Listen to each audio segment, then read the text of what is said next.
All righty. We are starting back this hour, folks, with our guest, Pat Shannan, who wrote a book he sent me a copy of some months ago. I thought it was phenomenal. Is everything they ever told us was a lie. Before we get started with Pat, I want to read a quote he wrote here back on September 11th, 2010. Most of y'all remember a Frenchman by the name of, a nobleman by the name of Alexis de Tocqueville. Y'all remember him? Mm-hmm. He come to America and was amazed at what he saw. You know, the prosperity of the nation, all the people working together. But the thing that amazed him most was that there were very few policemen on the streets, no military being shown, and everyone seemed to be content, happy, and living in peace with each other. And he wondered about that. Then he realized, he said he went into the churches and he saw the pulpits aflame with fire of righteousness.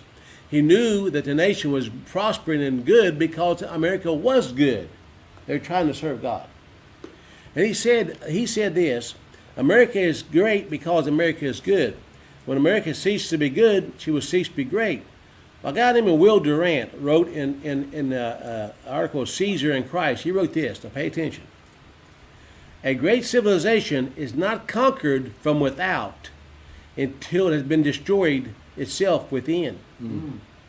The essential causes of the Roman decline lay in her people, her morals, her class struggles, and failing trade, her bureaucratic despotism, her stifling taxes, and consuming wars.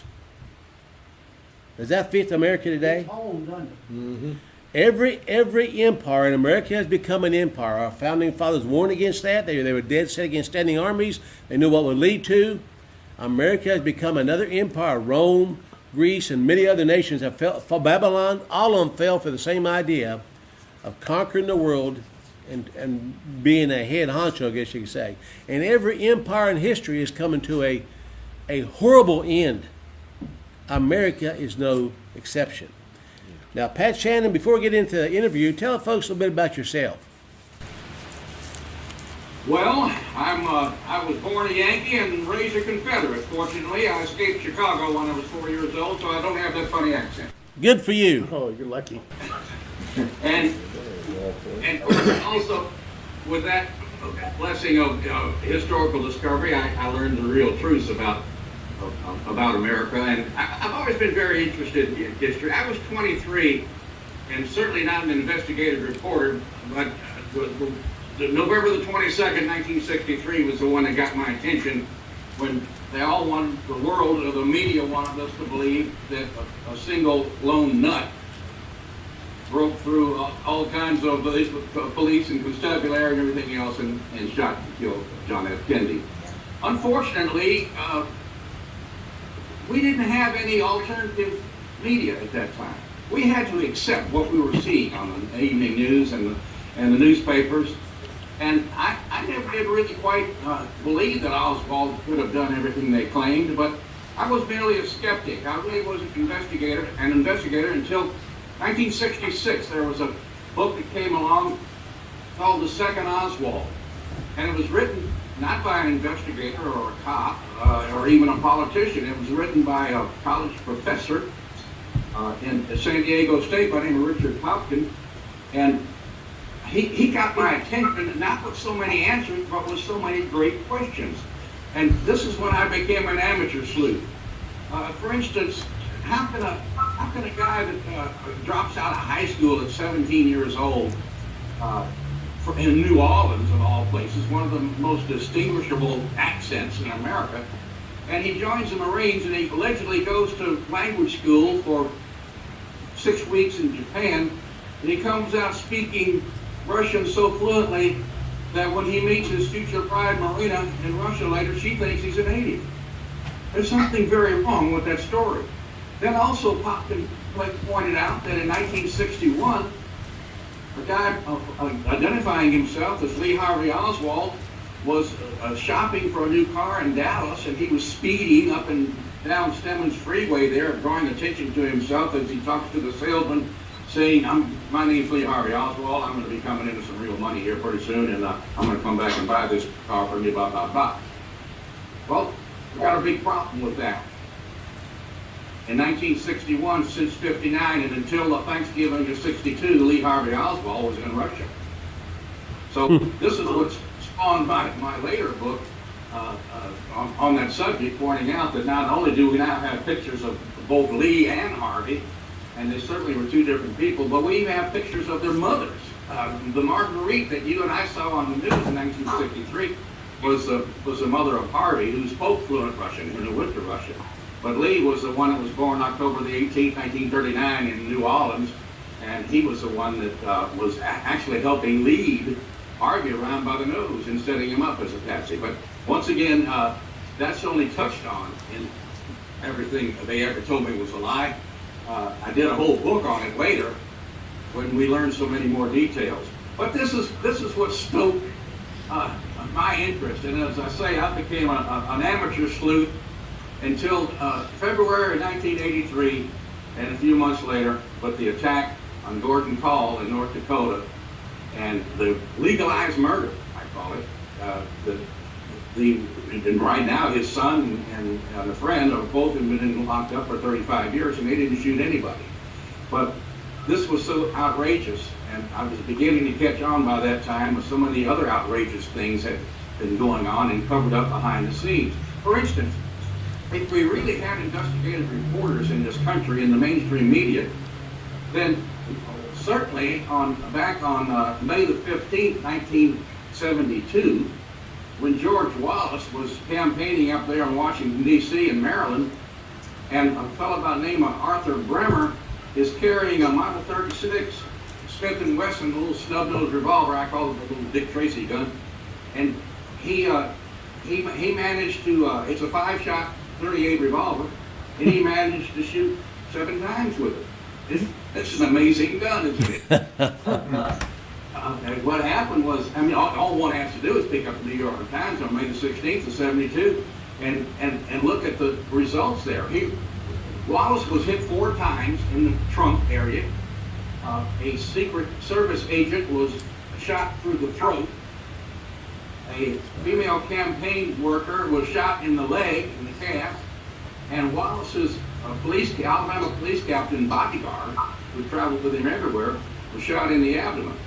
So we got 4 shots in Wallace and 3 others, just once again proving that they always have a backup. They always make sure on these planned assassinations. If you look at the pictures of Ronald Reagan getting shot there in D.C. at the hotel, you can see the Secret Service agent McCarthy, as you look at the YouTube pictures, and McCarthy is moving to our left, to his right, and yet the scuttle is going on over here on the right side of the camera, where apparently this kid is buried under a whole football scrimmage, and he's even looking the other angle. So there was no way that John Hinckley shot Ronald Reagan.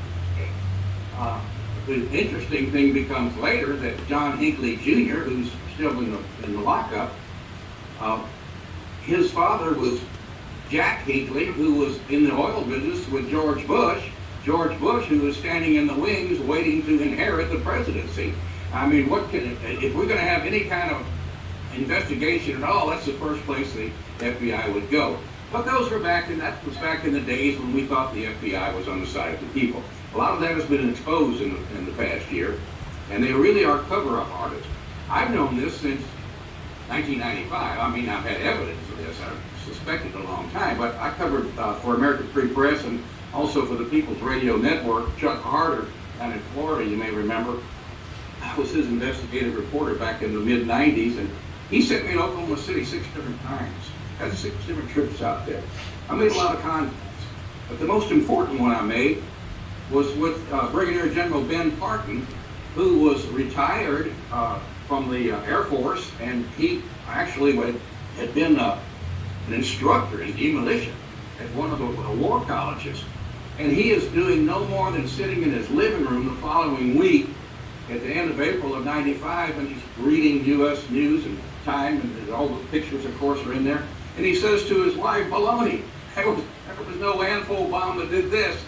And he shows the pictures of to us later on our video of how the columns further away from the alleged truck bomb, back in the back center, were severed.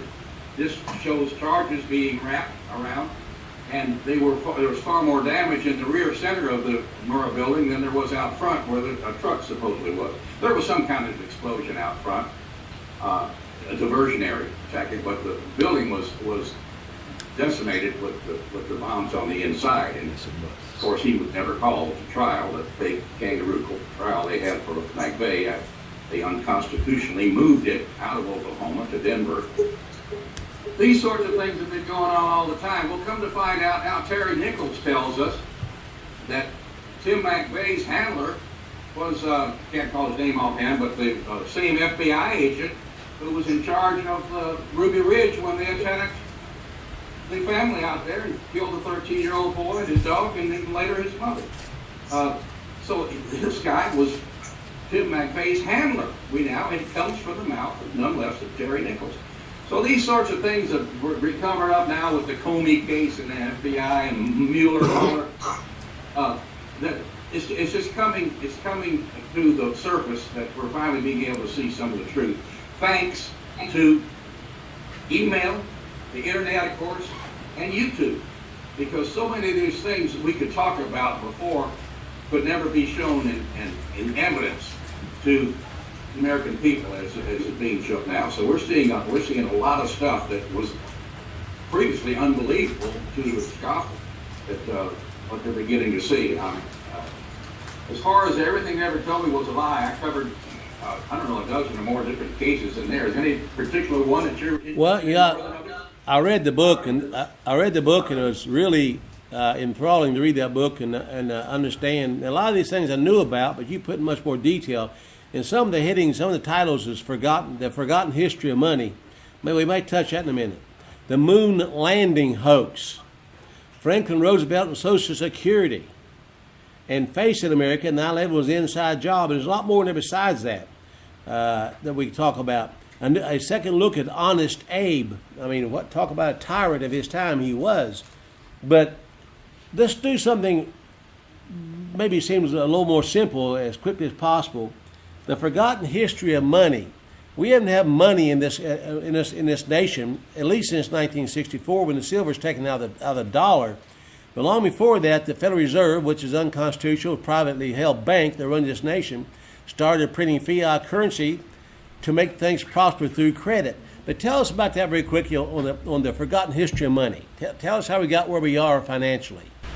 It's the most important subject of all, and I touch on it in every book I ever write, because it's certainly legal tender is the modern day root of all evil. And as you just outlined, it all goes back to the Fed in 1913.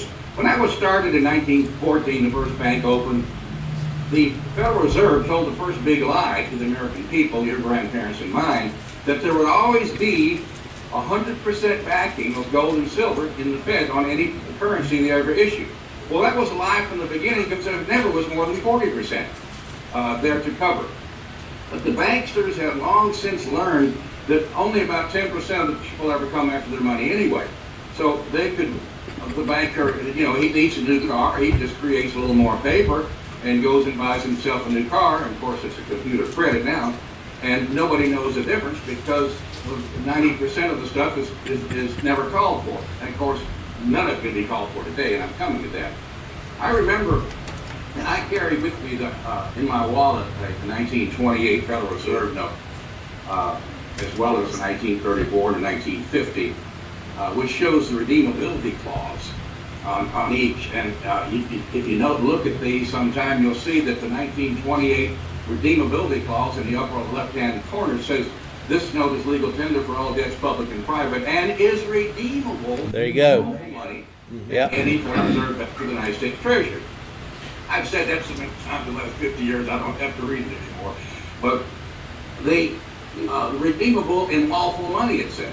Well, that's a little bit confusing to the average American, unless he knows that USC 12 USC 152 defined lawful money as gold and silver coin of the United States. So, bingo, I can take this note in there. It's a lawful note that says, hey, you got to give me some silver. That was true until 1963.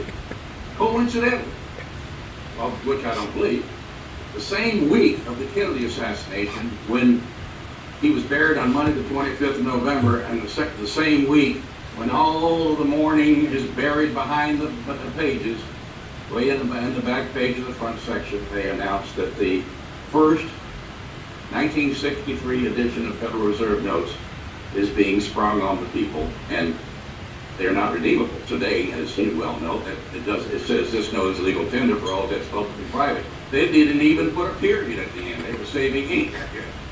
Well, I remember probably January '64 or so, I saw my first one, and I was riding with my dad to the post office, picking up some mail, and I don't know, I had one of the new crispy new phony bucks in my pocket, and I remarked to my dad the first time I looked, I said, it looks so counterfeit. And he said, well, son, if the United States government said it's okay, it's okay. Well, but that's laughable today. But you know, that's something that following World War II, people were infected with something I call red, white, and blue fever. And my dad had a great case of it, and your dad probably did too. Well, I'm going to share this very quickly with you, Pat. I remember I was just a teenager, of course, in 1964 when this happened. But I remember some years later asking my dad, why did you allow the government to do that? He said what your dad said, more or less. Dad was a World War II veteran, wounded, prisoner of war. He said, we trusted the government. Now, that was his answer. And that's what got us this mess to start with. Anyway, go ahead. Well, that's what I labeled red, white, and blue fever. Yep. I think I used it in the book you're talking about. Because people just cannot believe what's happening. And I think they're slowly springing. I don't know if you were with this guy, Q and QAnon. Have you seen those reports? Yes, yes. Well, he points out, and I believe it, that these arrests are going on, and there's some like 45,000 now of indictments, sealed indictments coming down. But for all of that to have happened at once, it was simply too much for the American people to swallow. It's going to be too big a shock. I believe that McCain was executed. It's pretty coincidental, you know, that the family would announce on Friday that he was removing himself from medication, and then the very next day he dies. First of all, if he was on chemotherapy, then it would have been a benefit to him to get off of it. The chemo kills him faster than the cancer does. But anyway, Hugh was pointing out that he was probably indicted several months ago, maybe even late last year, along with Hillary. We have pictures, and I have it posted at our website, iniworldreport.com, of probably about last December. There's the announcement that both McCain and Hillary have had an accident.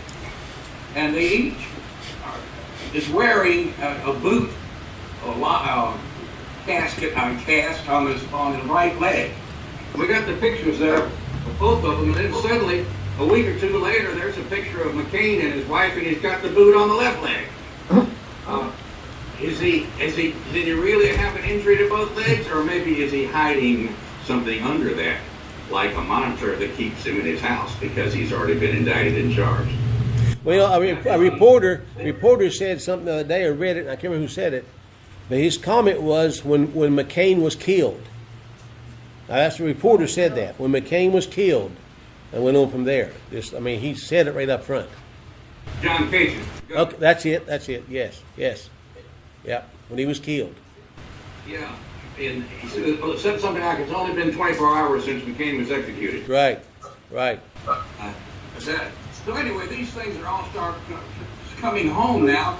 But suddenly, the same day, on that Friday of just 3 weeks ago, I guess, that McCain's family announced that they were removing him from the a guy who happens to be Attorney General of the United States, who happens to appear to have been at odds with the president. You remember they were having a little feud going on, and Trump is allegedly yelling at Attorney General, what's his name? Sessions. Sessions, yeah, I'm drawing a blank. Jeff Sessions, thank you. And yet on that Friday, Sessions jumps on a plane and flies, guess where? To Cuba.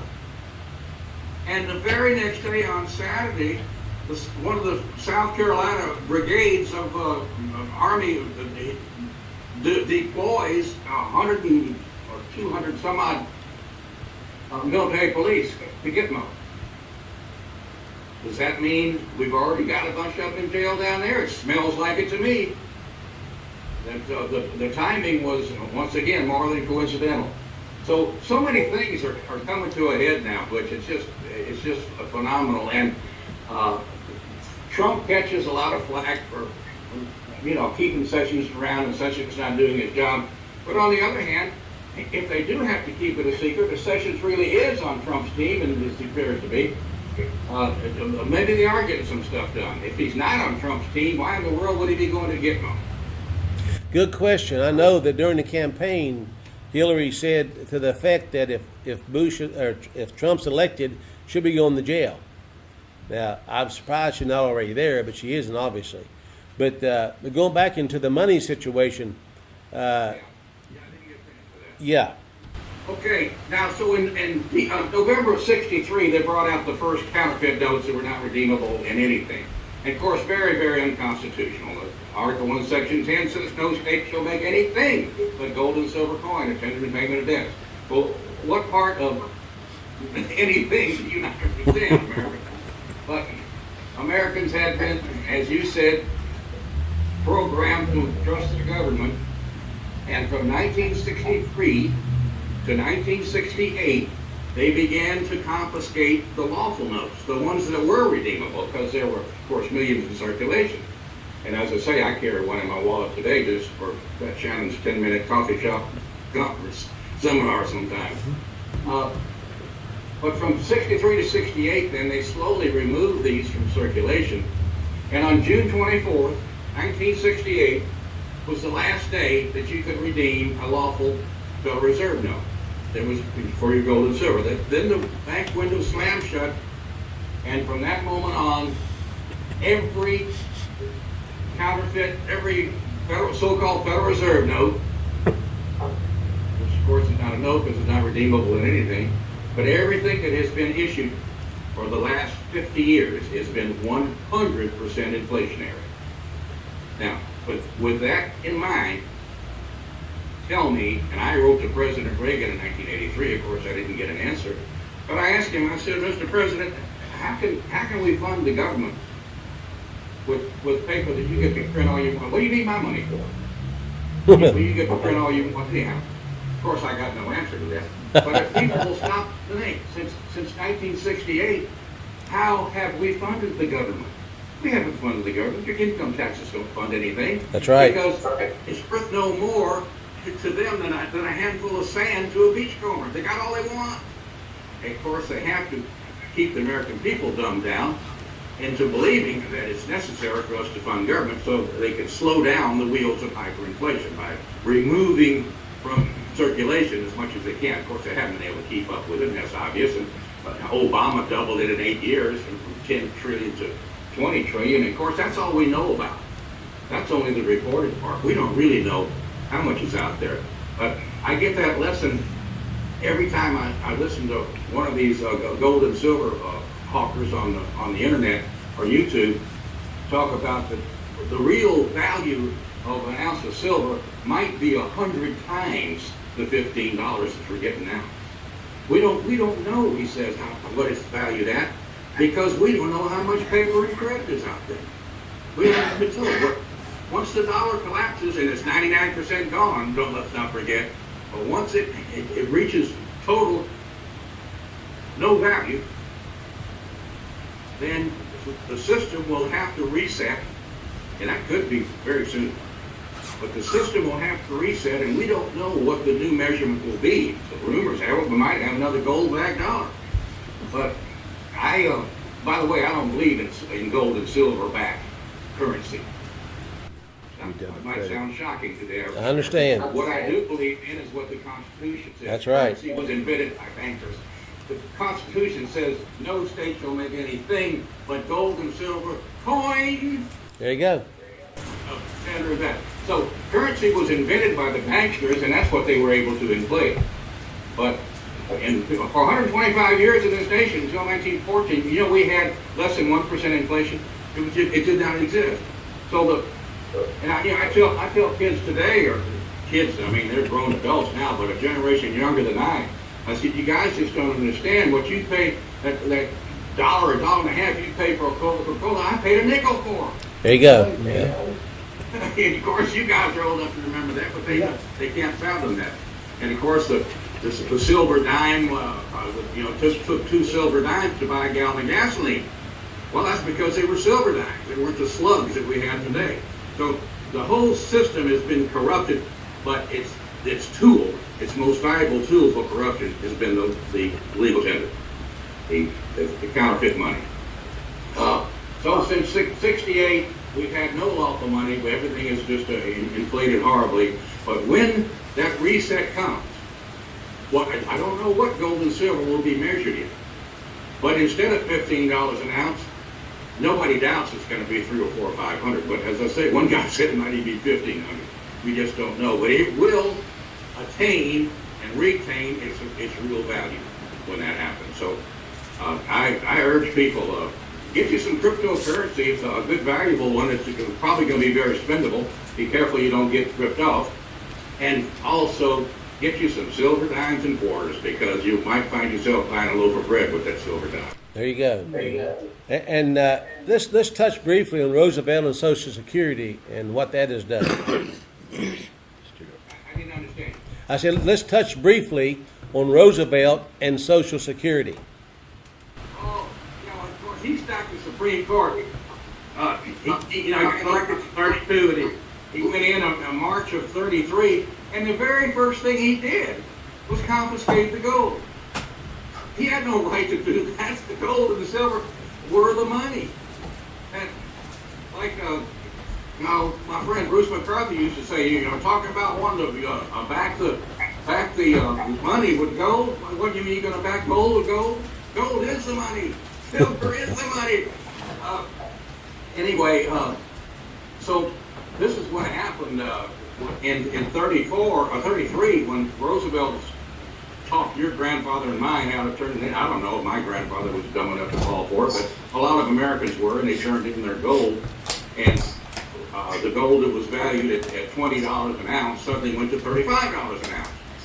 And it was during that time also that he began to stack the, I believe Social Security came on board in 35 and I think became official in 37, if my dates are correct. And he had stacked the Supreme Court to get all sorts of stuff pushed through. But the Social Security Act said that in the beginning, I think I might be confusing it with the top income tax bracket was in 13 was 5%. And of course, only the richest people even fell subject to it.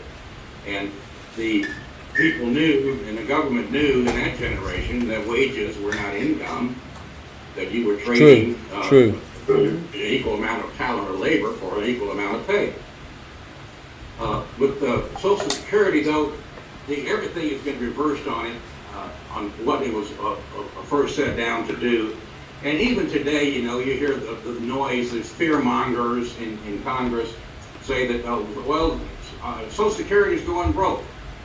Social Security is not going broke. The nation has gone broke, and it's been broke for 50 years because we have no lawful money.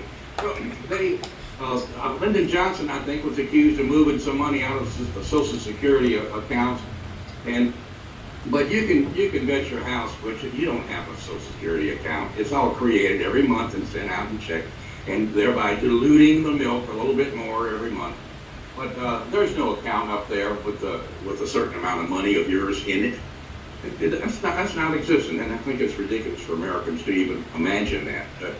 Of course, most Americans don't know the lawful money issue, and that's what, speaking of that, the all-controlling power of legal tender, that's why they don't know, because what's being exposed this year with the news media is, and the cover-up, the fake news. Listen, there's nobody in this country that knew more about fake news the last 40 years than I. I mean, I covered the federal trials. I listened to the FBI agents lie under oath. The Montana Freeman case, for instance, in Oklahoma City, and these. But I mean, I knew there was a lot of corruption in Washington, D.C., but let me tell you, I didn't have a clue.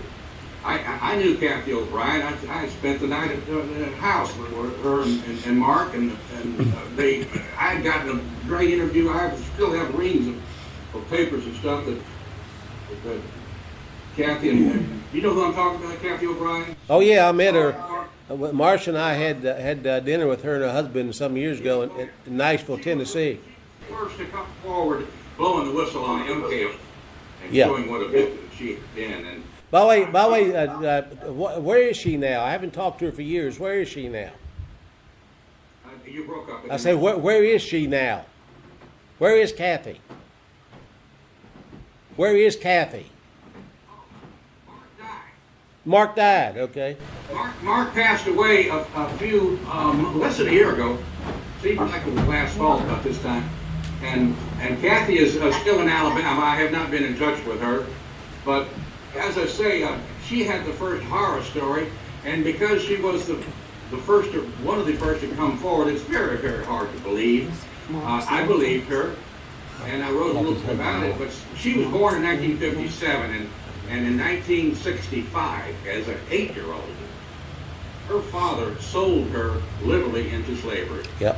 And he was a poor dirt farmer in Michigan and became a millionaire. Kathy, as an 8-year-old child, her first trip was with George Romney and Gerald Ford to Romney's cabin in North Michigan, and she spent a weekend up there with him as an 8-year-old. The story gets more and more disgusting, and this book, Transformation, Trance, Transformation of America is what their book was about. And she named, and Mark, they named 400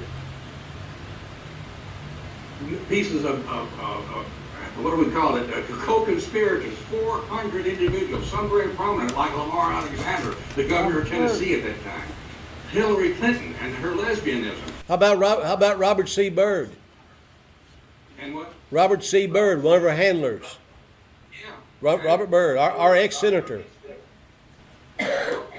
She named over 400 in the book, and not one of them came forward to sue her for lying. Not a one. Oh. And Mark mailed I forget how many copies to major news media, newspapers, cities, papers, a few hundred all over the country, and no one has touched it. And George Bush Sr., H.W., was also implicated as destroying the life of Kathy O'Brien's 4-year-old daughter, and as he molested and destroyed her brain and everything.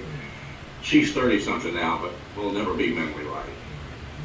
George Bush should be hung by his ankles. In fact, both of them.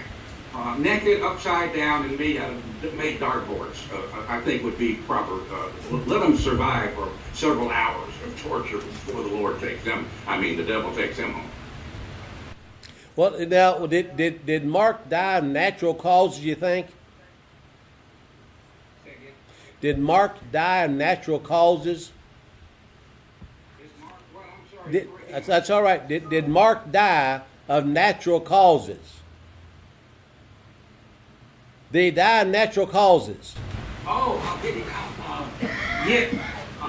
out. Larry Beecraft, my friend an Alabama lawyer, was very close with him, and I talked to him as soon as I'd heard the news, and he said, yes, indeed, it was natural because Mark had been suffering from cancer, and he had seen him only a few weeks earlier, and he was, had lost a whole lot of weight and was not well at all. So yes, I think cancer took him. Of course, we don't know how it might have been induced.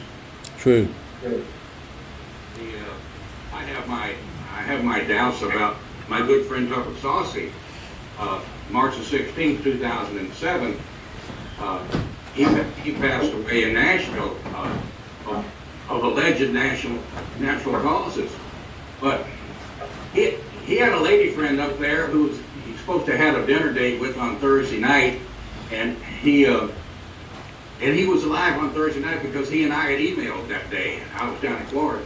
But he didn't show up for dinner, and Dorothy just thought maybe, the absent-minded professor forgot about their dinner date. But Friday she went by his apartment, his second-floor apartment. His car was still there, and she rang the bell and knocked on the door and got no answer, and went back home. And of course, had been calling him, was getting nowhere. Saturday morning she went back, and still no answer at the front door. She went around to the back door and found the back stairwell, and the door was open.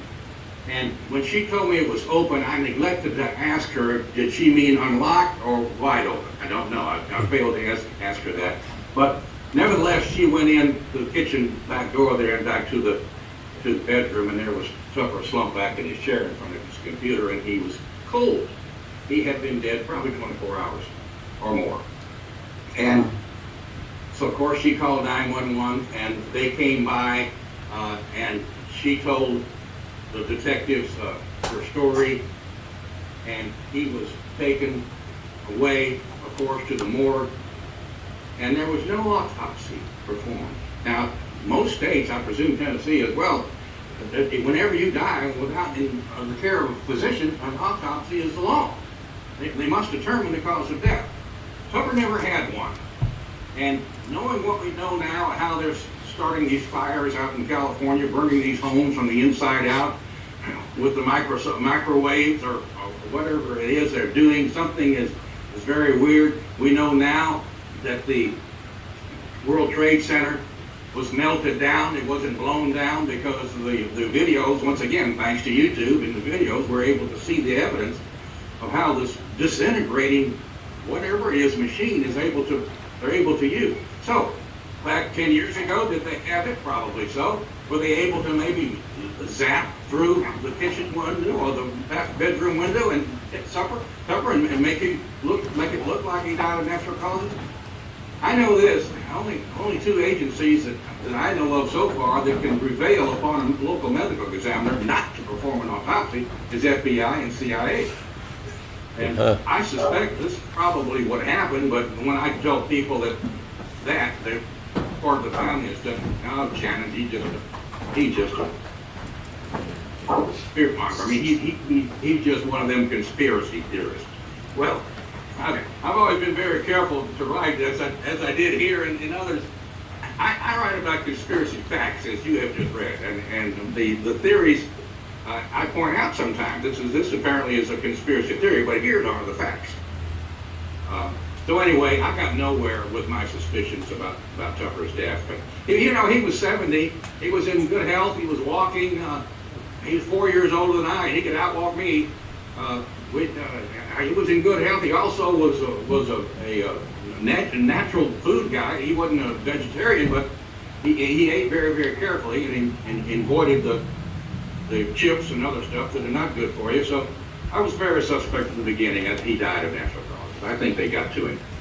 All right, let's look at another one here that I think we find interesting, because people are watching this, because I want you to understand that most of what you read in school, here on the news, are false accounts. And every time you are taught a history lesson in today's society, you're taught revised history, to the point it's no longer is even close to what the history really was. But that makes us feel more secure that we think we know these things, and we can know where to put the blame, and we can trust our government, as we said many times here. And trusting man who controls your thought processes is tyranny of the worst kind. Now, this may seem off topic to some people, but let's get into the fact that in 1968, I was in Crete, Greece. I was sitting at my position as a Morse code intercept operator, CIA spying by Morse code. And I remember when they were getting ready to land on the moon, everyone in that station turned to that broadcast. I mean, if the enemy wanted to put anything out secret, that was time to do it, because everybody was listening to the moon landing, even though we were supposed to be copying something else. And I remember when they said the Eagle has landed, we went to the moon, and the place erupted in cheers. Now, we did something totally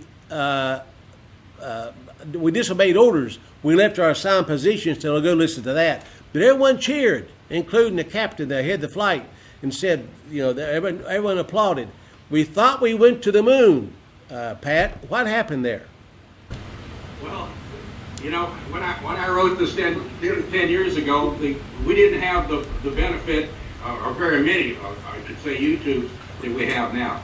It's so obvious today, for anybody that's paying any attention to the internet and the YouTube film, it's so obvious that not only did Armstrong never walk on the moon, it's impossible to get there. And as we wrote in the book, you mentioned that even the Russians, as you remember the case I used where the Russians were laughing at Yes.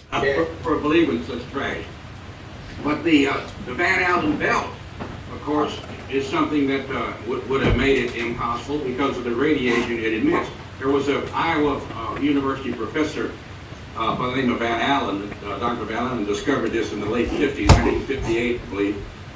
And Werner von Braun later went public with the fact that in order for, he said, flying to the moon is impossible. In order for a spaceship to get there, first of all, it would have to be armed and covered with a 1-foot thick lead shield around the whole thing. It would have to be as tall as the Empire State Building to haul enough fuel to go 500,000 miles round trip. And of course, with the lead shield around it, there would be no rocket existed that would be strong enough to get it off the ground. Now that's Werner von Braun talking, that ain't Shannan. So all these things it was just a great hoax, and it went on for 10 years.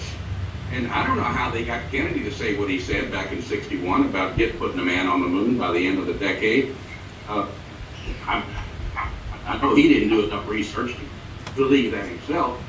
But this is what they do. They carry on these, as you say, these malfunctions of history. Lincoln, I think, was the worst. Lincoln was the worst president we ever had until Obama came along, and yet he's always heralded as the best. And every year, they have a poll, and Lincoln always wins. And all these quotes, these great quotes we see about nobody's going to attack America except from the inside, and they won't be able to drink a cup of water from the Ohio River unless we allow it, and blah, blah, blah, blah, blah. I suspect that about 3/4 of the things that Lincoln allegedly said were probably written by historians that revised it sometime down the road. But he was absolutely a tyrant. He was unconstitutional, totally. Maryland, Washington, D.C., of course, was surrounded by the Confederacy. You got Virginia surrounding about half of it, and then you got Maryland was about to go, and then we got over on the west side of D.C., of course, there's more of Virginia. So it was already almost surrounded by the Confederacy, and if Maryland goes Confederate, they're going to be surrounded. And the 100 of the legislators who were due to vote the following week, Lincoln went in with his troops and arrested them and jailed them. And these are duly elected people, the state of Maryland. And they were about to vote to go Confederate. He puts them in jail. They stay in jail for the duration of the war. Now, folks, I hope y'all heard that. And what Lincoln did, he stopped a lawful state from being independent enough to choose their own destiny, and arrested their lawmakers before they could stand against the tyranny of Lincoln. Go ahead. So actually, we could say this is what Trump is doing now, except it's not unconstitutional. He's getting indictments, and he's taking the people to a military tribunal. Why? Because it's so obvious that the federal courts cannot be trusted. And besides that, half of the federal judges are probably going to get indicted for the stuff that they've been pulling in over the years. And it's treason. And the court trials today are a joke. You cannot get a fair trial in federal court anymore. And not only do they stack the jury. I remember one case in Denver, back in the 80s now, but it was NCEBA, National Commodity and Bar Association, with whom I was affiliated. We were a gold and silver operation and a First Amendment allegedly protected constitutional association, educating people. and IRS went after, and eventually over the years shut them down. But there was a trial of one of the NCPA members, and it was later discovered after the hung jury. It was a mistrial, and come to find out that when they tried it again, one of the jury members actually worked not for the government, for the IRS. They had an IRS agent on the jury. And, I mean, this sort of corruption, how do you get around it? I don't know. I got around it in a conspiracy case in 1991 because I refused to take any court-appointed attorney and only had on the court of record Jesus Christ as my counsel. That's the only one I would accept. Yeah. And they full-blown, listen, I wrote a book called Miracle in Atlanta on that subject, and all my friends here were after me for 15 years to write it, and I finally started, and it took me 10 years to finish it. But it's all about all the many miracles. And they tell me, American Free Press said that Jim Traficant, Ohio congressman, and I are the only two to ever defeat the U.S. attorney on a conspiracy trial without a lawyer. Well, I got one up on Jim. I had to do it from the jailhouse. They held me for 140 days pre-trial, and I hadn't harmed anyone. And by the way, it was the same month. The next month was William Kennedy Smith, one of the richest men in America, and his uncle Teddy Kennedy were down in Florida, and young Smith is charged with the capital crime of rape. And they let him out of jail on a $10,000 fine. I mean, $10,000 fine. Here I haven't harmed anyone, except I was such a threat I was preaching to the government that they held me for 140 days, no bond. No bond. So, Jesus Christ gets all the credit. I was just a mouthpiece. But we got him not guilty after a 10-day full-blown trial. So back to the moon hoax again. Tell us about that some more. What in your book you cover quite a few things there that they used to cover it up, and how they produced the films and that supposedly showed them on the moon. Go ahead and cover that some. You said my new book. No, the one where you had the moon hoax in, talking about the moon landing. You covered some details on how it was made to look real. Yeah, that one. Yes, that one. Yeah, that's the one you have. Talk about the Russians laughing at the American engineers, and also I mentioned in there, if you will remember, what a recluse Armstrong became. Here's a guy. This guy's bigger than Thomas Jefferson. I mean, nobody has done anything like this in at least secular in American and world history.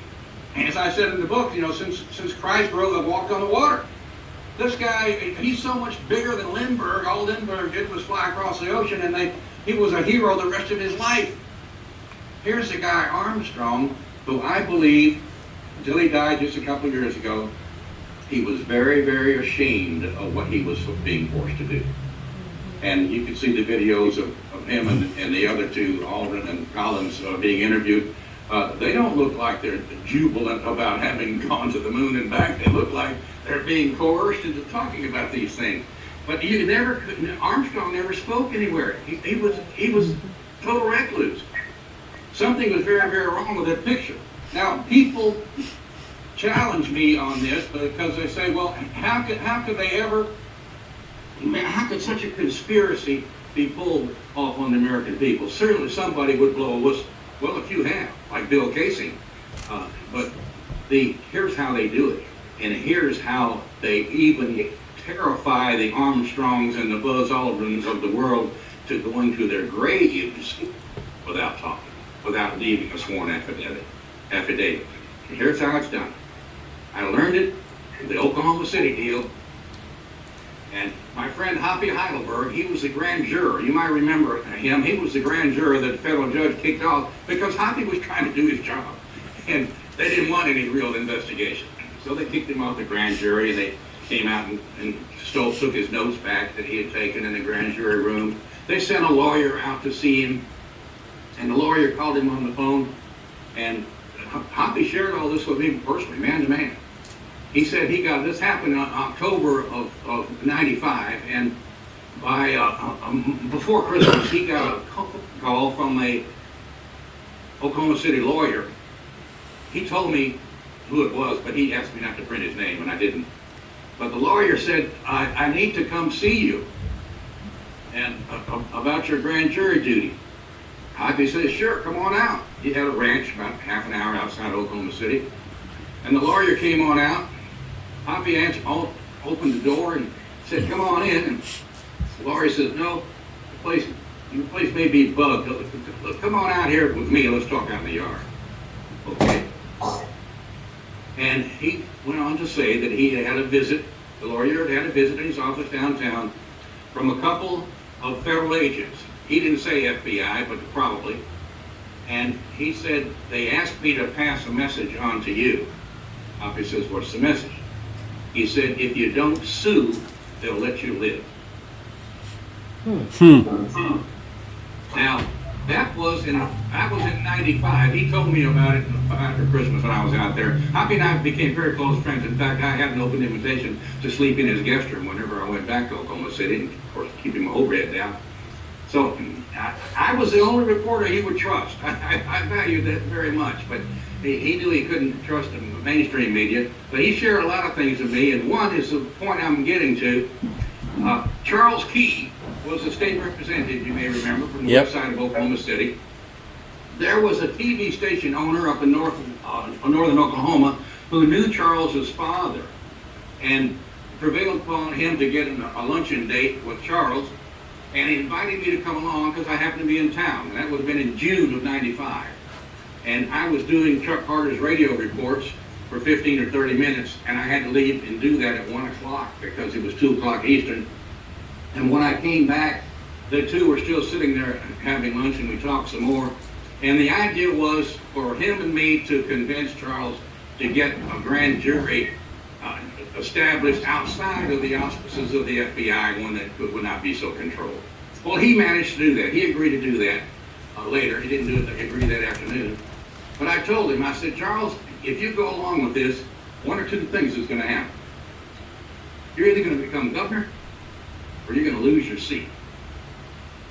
That was in 95. In 96, he lost his seat. Even the Republican colleague, Governor Keating, even came out against him. He got it back in 98, and he still has it.